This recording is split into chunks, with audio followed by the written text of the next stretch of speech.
I've spoken before about how, for me at least, the judge of how good you are as a writer, kind of the metric that you should be using to see if you're making progress as a writer, is seeing how close you can get the story that you have on paper or on your desktop or in your Word document or whatever to match the story in your head. That the closer you can get what's on paper to match what's in your head in terms of how the story's told, how it plays out, how cinematic maybe it looks on the page to matching your head, how clearly you can convey the thoughts that you're having on that page to another reader. That for me is the determination for how good of a writer you are. And that for me is basically the metric by which I would tell you to judge your progress.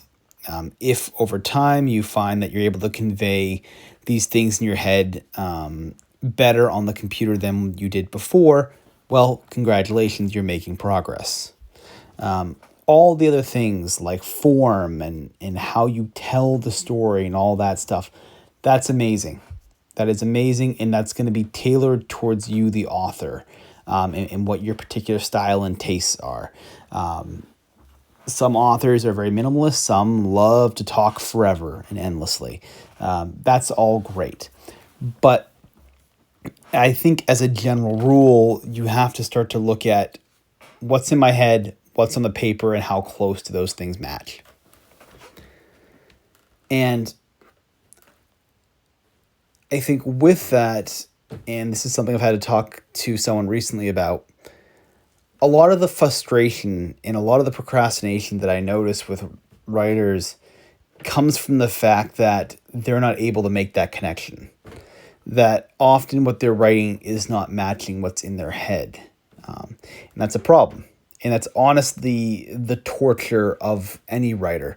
Any writer, your torture, our burden is the fact that we can recognize really good writing when we see it, but we cannot imitate it as easily.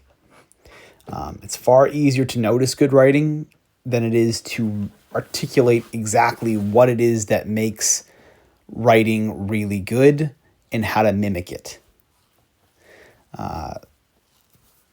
It sucks. It sucks, right? I think Neil Gaiman had talked about this before. The idea that we all have taste. We can recognize something is good or bad when we read it because we have taste, but we don't have the skill to match that, which is what leads to frustration early on. And it's very true. I think that's 100% on point.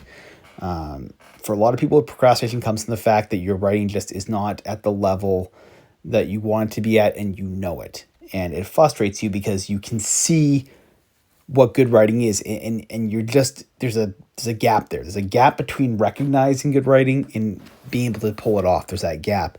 And to be able to close that gap takes time. You cannot really brute force this sort of thing. You've got to be able to really dissect what's made another author's work well, and after you dissect that, be able to take some of those techniques and ideas and use them yourself. I don't think any author has ever written anything original in that sense. I don't think any author has ever written something without reading someone else's work or without taking a technique from another author. I don't think any author just woke up one day, never read somebody else's work, and was able to create their own little masterpiece. Every new thing, every new invention, every new technique, every new style of writing, any cool inversion on the craft comes from usurping established rules that the author has studied and exploited.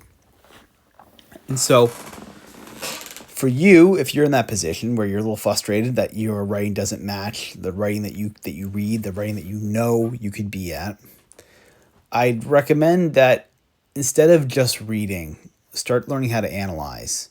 Really start, after you read a book, put it down, take one technique you love from that author. Just one technique and analyze it. Whatever aspect of writing that is.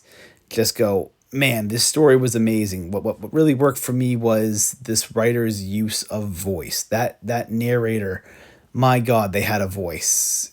And then analyze it. See how. Look through some chapters after you read it and see, my God, how did they do this?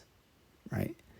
Consider even copy work, which is just literally having their work open next to you and typing it out. Physically type it out. There is something in the act of typing out another person's words. Not just mindlessly like a stenographer, just, hitting it, whatever, but actually analyzing, writing it out sentence by sentence and feeling those sentences. There's something in mimicking that seems to trigger, I think, the human brain, to be able to tap in a little bit more into that particular author's technique. But this is what it is. This is the gap. If you want to get good, that's what you have to do. You have to close that gap between what you can recognize as good writing and what you're able to do. And it takes a while. It takes a lot of practice, and honestly, it just comes with a lot of time. But yeah, and that's why the reward's in the long game. I guess I'll wrap up with that. The idea that I've talked about this before too. The reward comes later. The reward, if you're a writer, comes a long ways off. I've said now that I've been doing this for a decade, and let me tell you, my God, the reward came at the end of that decade, that first decade. The ability to start really, really conveying what I want on the paper in a way that I don't completely hate it, and I'm actually okay with it, despite all the frustrations to talk about. That's the reward, to be able to do that. That's the reward, and it comes late. It takes a lot of practice and a lot of time, and it comes late. Writing is not something you get rewarded with easily. In 10 years, you could become a black belt in Brazilian Jiu-Jitsu. In writing, 10 years, you're just getting into your journeyman phase. It's tough. It sucks, and man, it's one of the longest art forms, I think. One of the longest hobbies where it takes forever to get good at it. But once you do, man, it's fun. If you love writing, it's amazing to be on the other side of this. And again, I have plenty to grow, plenty more to grow. But man, to see those first years to now, it's a night and day difference. And boy, it just feels that way. It just feels amazing. So I guess with that, I'll leave it here. And yeah, maybe I'll express this a little bit more. Maybe I'll go into a bit more of this in the next video tomorrow.